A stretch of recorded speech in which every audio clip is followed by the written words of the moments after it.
dismissed Alan Koch as head coach of FC Cincinnati and have appointed Yohan Demay to be the interim coach while we begin a worldwide search for the next head coach for FC Cincinnati. This decision is not driven by recent game results themselves, but rather the underpinnings that have led to those results. We have not come close to maximizing the talent that we have in the dressing room this year, nor have we seen a foundation being built that will set us up for success this year and into next year. Our whole locker room is committed to our club goal of earning an MLS postseason bid, and we need to put them in the best position to do so. I am confident that Yohan will immediately infuse the locker room and soccer staff with a positive energy and team approach. He is respected and trusted and will lead the hard work that gets the best out of our players. We appreciate Alan's contributions to FC Cincinnati and the United Soccer League, and we wish him well. Jeff, was there a deciding factor or moment, or when did you know you were going to make this move? We're constantly evaluating our team, constantly evaluating the club. And the foundation for future success was not there.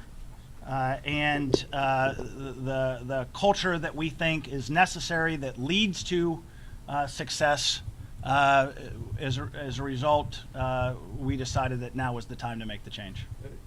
As far as culture goes, was Alan the full extent of the cultural issue, and does removing him solve that? The focus is to build a positive culture, Pat. To build a positive culture, and as I mentioned, we feel that Yohan Demay brings a positive energy. He brings respect. He is someone who is trusted among the staff and among the players, and is someone who we believe collectively will get the best out of the players. At the end of the day, we are where we are, and we decided it was time to make the change. Was this something the players, anyone came and talked about? Was this something the players approached you about? I'm not going to get into a rear view mirror. I think today's focus is looking out the front windshield. We need to do better in terms of building a culture to begin to develop a positive identity, and we think the change was required to make that happen. How do you feel you're going to move forward and ensure the pieces are used the right way if they weren't being used before, both with Yohan and the next coach? Yeah, we believe that Yohan is a very bright student of the game. He has clear ideas of how we want to play. He has a clear understanding of the talents that our players bring to the squad. He has very clear thoughts on training sessions that set players up for success. He has clear thoughts on players' best positions that give them the opportunity to maximize their talents. And everyone is very anxious to get out on the field and begin the work for this weekend. Do you think there's still time this season to bring everything together? It almost seems like you might be starting from scratch with trying to get everyone on the same page and build the relationship. No, I think it's still early enough in the year. Look, again, we believe in this group of players. We have a strong mentality in the locker room. We have players whose leadership is unquestioned, from Captain Kendall Waston and others. There's guys that have won championships.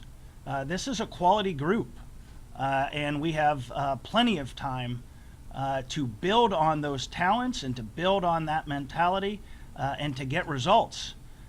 This is a group that, was recruited to come be a part of this club because they believed in FC Cincinnati, this project, and what it represented. They believed in building something that has been very organically driven. You think about 20,000 season ticket holders. You think of the pictures of the march that went viral internationally prior to and after then our inaugural home game. These players are fighting for our city, but we have to set them up for success. And we believe that this change will set our players up for success, and we believe we'll have the opportunity then to get results for our city. Jeff, will Yo be considered a candidate? Will he have an opportunity to apply for the full-time position? Listen, we're going to do a worldwide search. Obviously, MLS experience is a plus. It's not a requirement.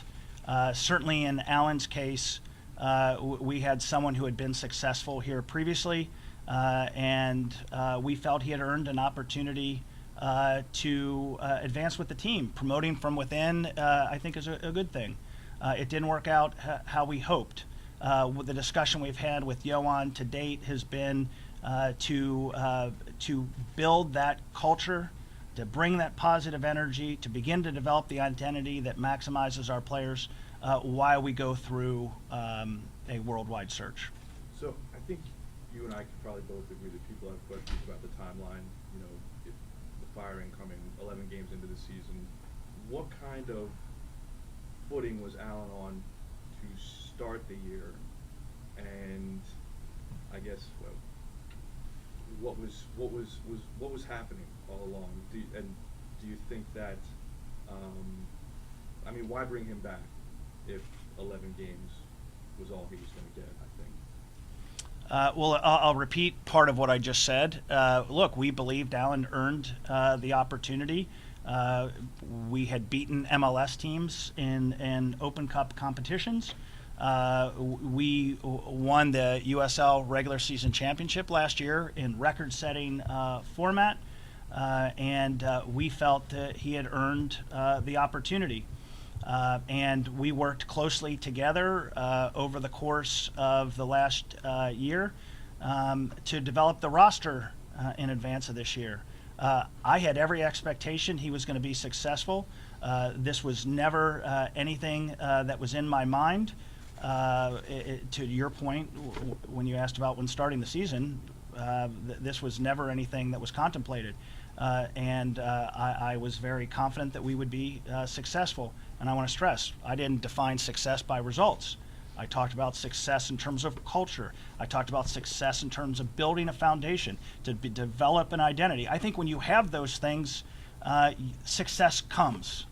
It may not come immediately, but it is the result when you have a strong foundation and a strong culture. And it just didn't turn out how we hoped. How long would you say is an appropriate time to expect a coach to be able to build that culture? Well, I guess I would offer this. We certainly think that there was enough time here. And all I can offer is, as I noted, we're constantly evaluating the foundation of the club, the culture in the club. We're in a situation where we were troubled. We felt that the situation had deteriorated. We were confident it was not going to change, and therefore there was a result for there to be a change. Who is going to be conducting the coaching search, and can you give us a little bit more on what specifically you're going to be looking for? Sure. Our team, our group here internally, will lead the search. Ultimately, that'll be, as president, that ultimately will fall to me. But we have a great ownership group led by Carl Linder and others. But I will lead it, but I have a lot of people that are a part of that effort. And just thoughts on the current roster. Is it good enough right now, and what are your feelings on that? Yeah, no, we do believe in the roster. Look, we developed the roster here through a process where we developed KPIs, key performance indicators, based on how our head coach wanted to play and what he believed were the key requirements for players to be successful in each position. Luke Sassano and our scouting staff then went through a process of sourcing players, of doing an analytics study of the players and how it fit with our key performance indicators. Obviously, there's financial considerations that go into that process. There's character with interviews and background intelligence, and obviously the head coach has to want the players. I think in almost every soccer team in the world, the head coach decides who takes the field. And so it doesn't make any sense to sign players that the head coach doesn't feel will help him get results. And at the end of the process, when I, or in some cases, with Carl, when we sign off on players, they become FC Cincinnati players. They're not Luke Sassano players or scout players or the head coach's players. They're FC Cincinnati players. It'll always be that way, okay? But we believe in the quality of this group. We don't think that the culture has been the best. We don't think the foundation has been there. We've not set them up for success. We've not maximized their ability. But we believe we can get those things right, and we can get back to getting good results for this club and our city. You speak about the importance of the culture. How do you reinforce or further instill a positive, cohesive team culture at this point? I think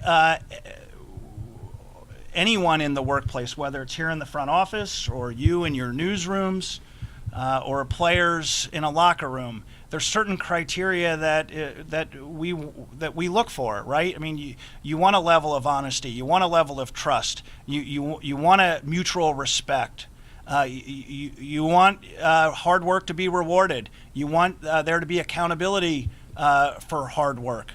Those are just basic things. You need a positive energy.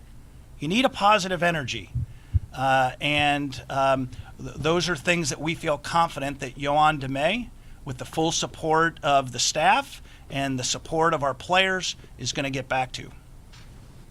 When did you tell the team, and what was that like? I met with the team this morning out at Milford, and had a good meeting.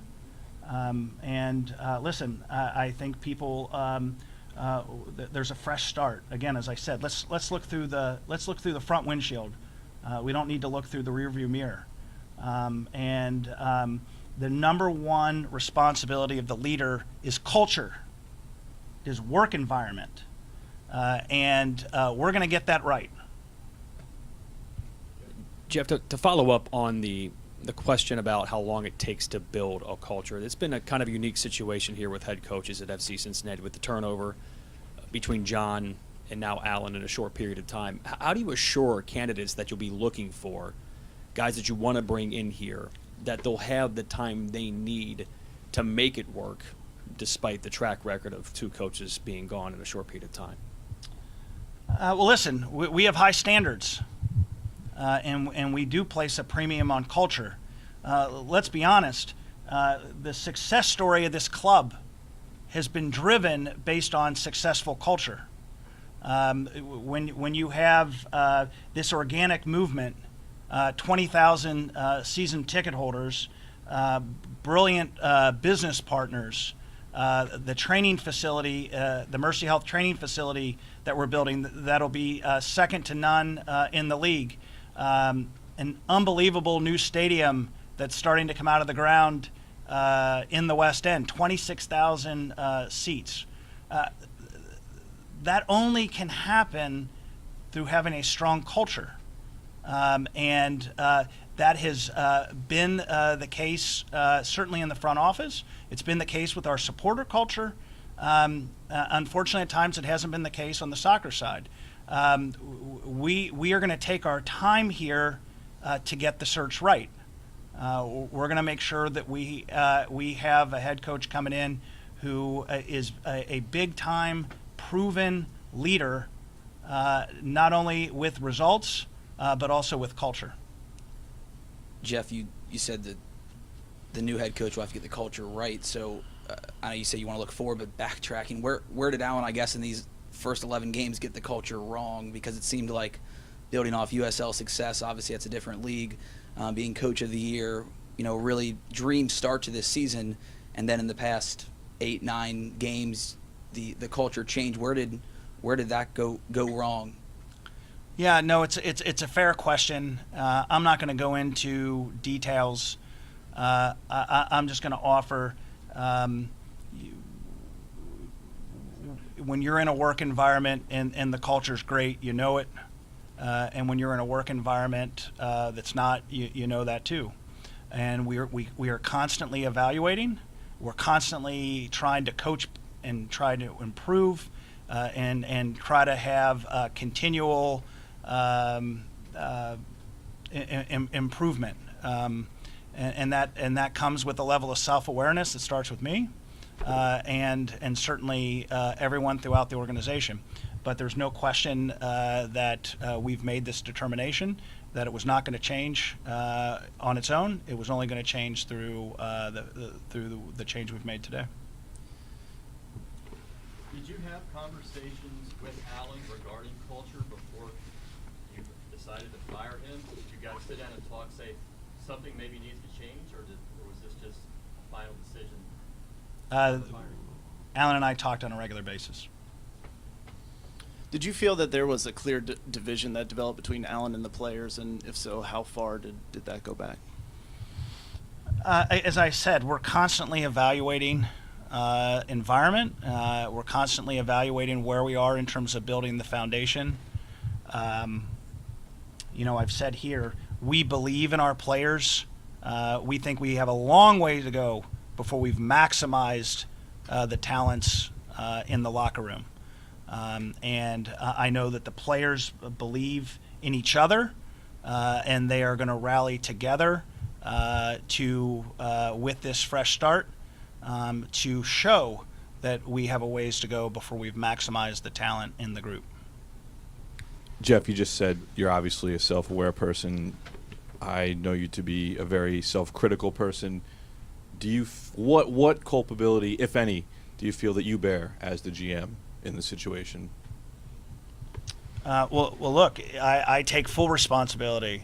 I'm the president and general manager of this club, and ultimately that makes me responsible for everything.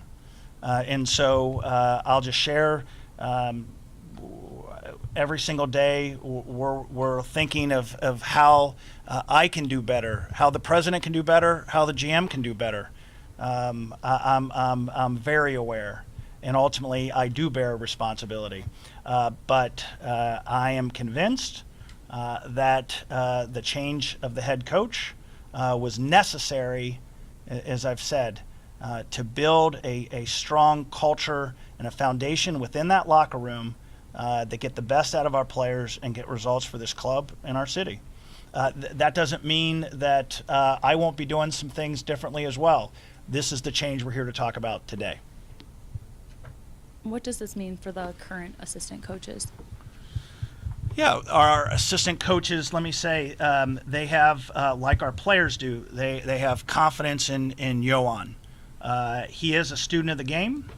He's very well respected in his character, in terms of just he's honest, he's open, he has a clear tactical philosophy on how he wants to play.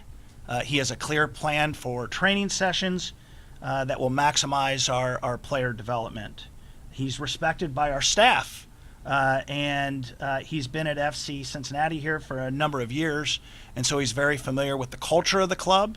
Our supporter culture, the values from Carl Lindner all the way throughout the organization, and our ambition for long-term success for our city.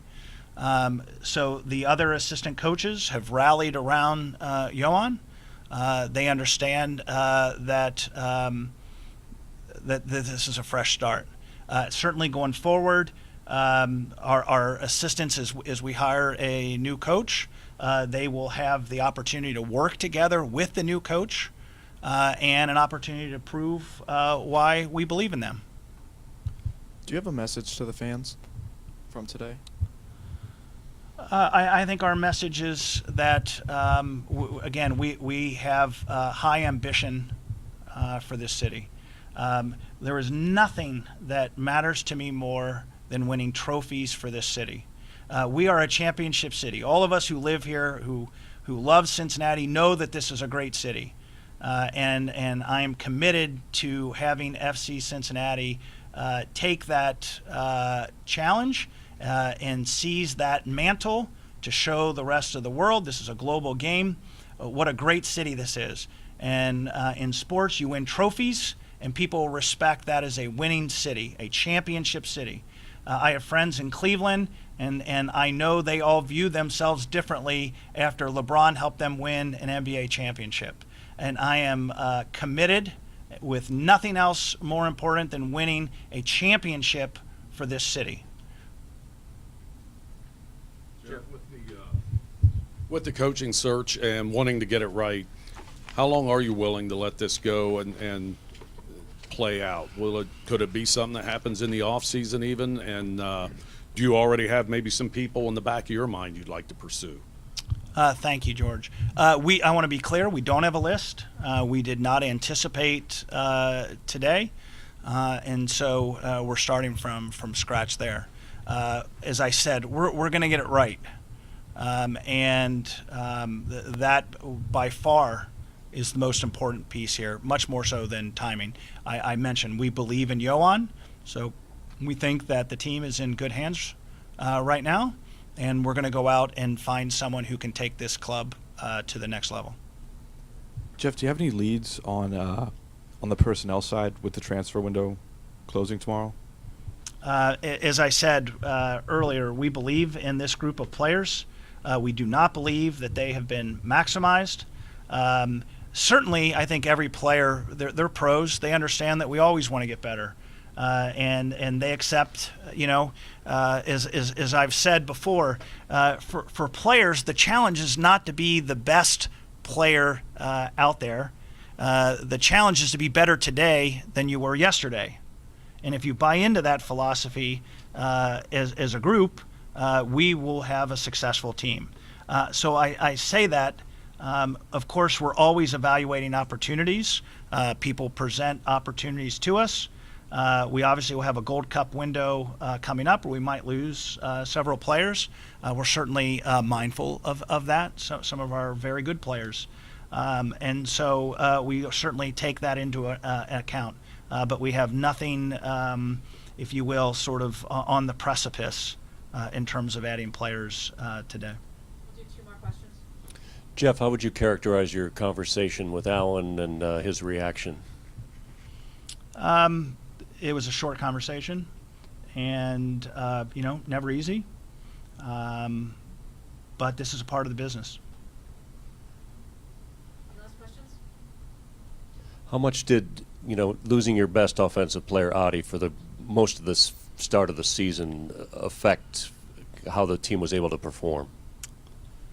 Well, it didn't help, to be fair.